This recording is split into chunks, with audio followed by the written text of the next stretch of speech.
Okay, right off the bat, Curtis Work will not play this week. He'll be.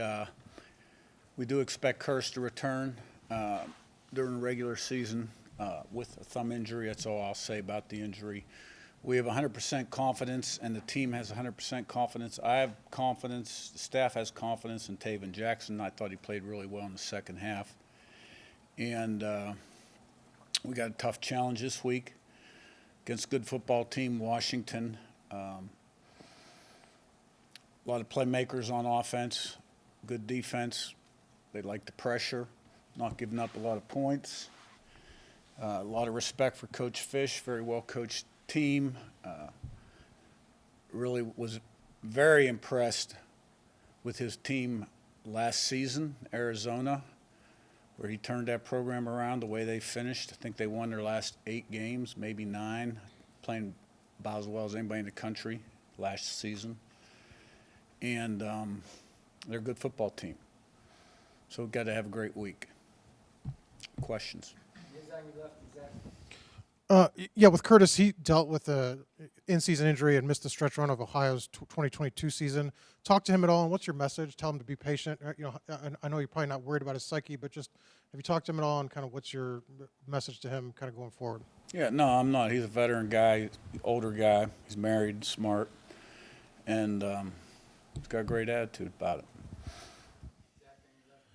You talked about how it can be harder sometimes for a backup week to week. They don't get as many reps in practice. Things aren't maybe necessarily tailored to them the way they are the starter. What's different for Taven when he's able to go through a whole week knowing every practice, every film session, every install, everything is geared around him as the starting quarterback? Yeah, exactly. And I thought he came in and did a nice job in the second half.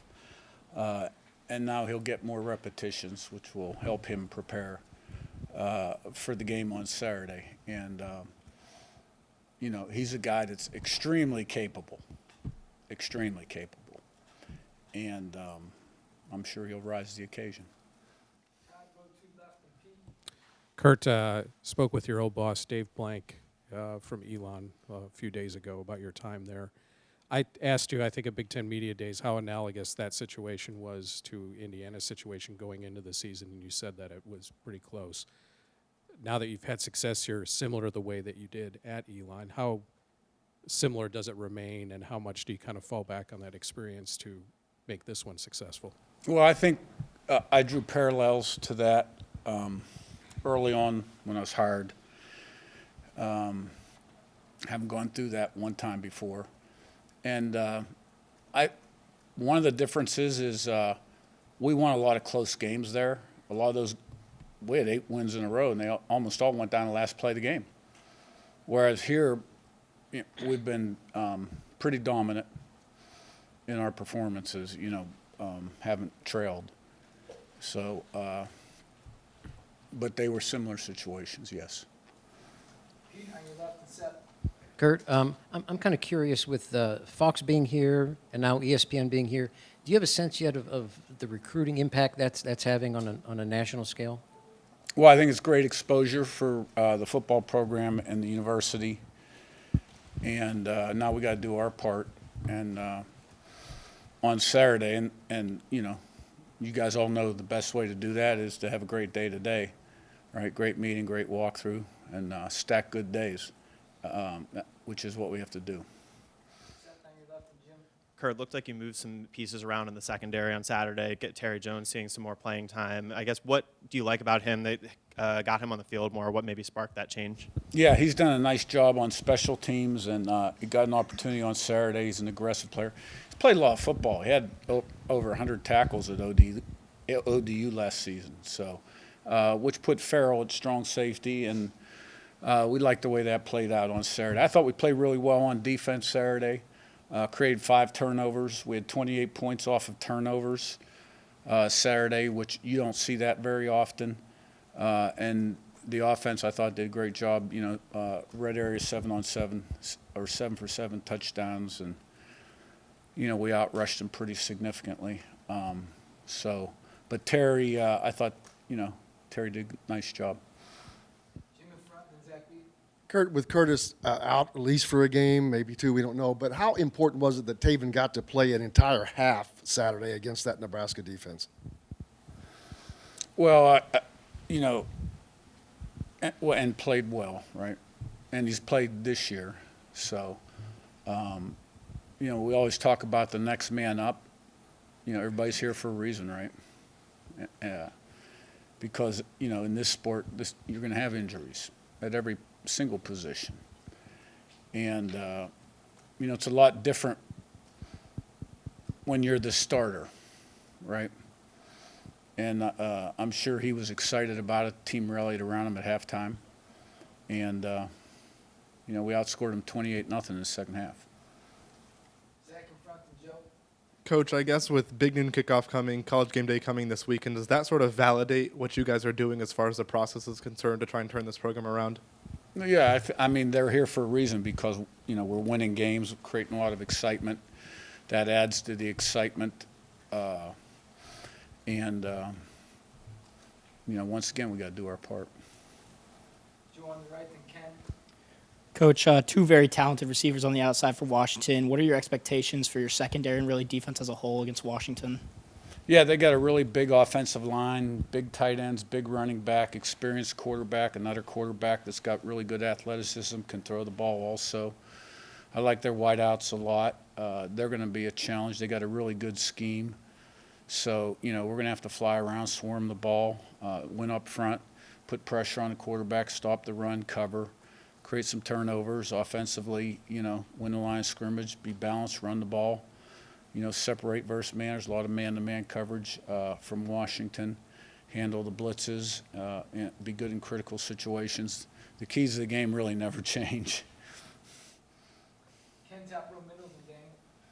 From a mentorship standpoint, how important is it that for just Taven and the rest of the quarterbacks to have a guy who's been successful at the college level, played a lot of football over the years in Curtis, that they could lean on and learn from, not just this year, but setting the foundation for going forward? Yeah, I think it's good. You know, I saw them supporting one another during the game, and you know, the way Curtis prepares and practices, you know, he's a good role model for the younger quarterbacks, and you know, everybody needs a role model, right? So, you know, he'll be on the sidelines Saturday, and you know, he'll be a plus. Yeah, you mentioned, you know, last winter with Jackson, just that you were excited to see how far you all as a staff could help him, just having that extra structure around him that he kind of lacked last year. Just when you kind of reflect on the last however many months, where have you maybe seen him improve the most? Well, I think you see it during the games when he gets his opportunity, you know, and how he's responded and how he responded on Saturday. And, you know, he's a year older. And it's a different offense. It's a different system. Tino does a great job of developing the quarterbacks. And, you know, he's got excellent potential. And he's gotten better. And now he's got an opportunity. And he's got to take it and run with it. Jack, row two left, and Zach. Yeah, Curt, whether it's at Indiana or James Madison, what are a few of the traits with Tino that you think have led to your success with quarterbacks? Well, he's a really good quarterback coach, has a great relationship with those guys, student of the game. He communicates really well. I think, you know, offensively we do a nice job in terms of our system and giving the quarterback answers. You know, every play's got an answer.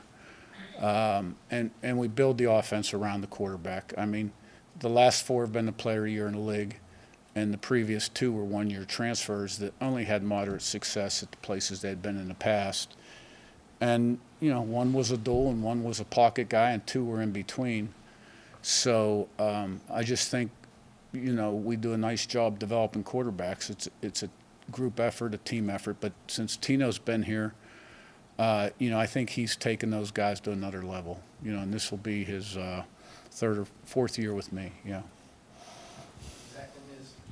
I think we asked you about it after the game, but as you've been able to process some film, just what worked so well on the ground. That defense hadn't given up a rushing touchdown all year. I think you're one of only two teams to rush for 200-plus as a team against Tony White's defenses since he got to Nebraska. What was opening up for you guys in the ground game Saturday? Well, when you're balanced, right, and we throw RPOs too, so we're not running in the stacked boxes, and we throw the ball efficiently too, so you can't load up against us.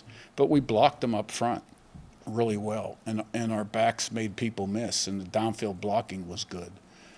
So it was an explosive day, no doubt about it. And we capitalized on our opportunities, many of which were created by our defense.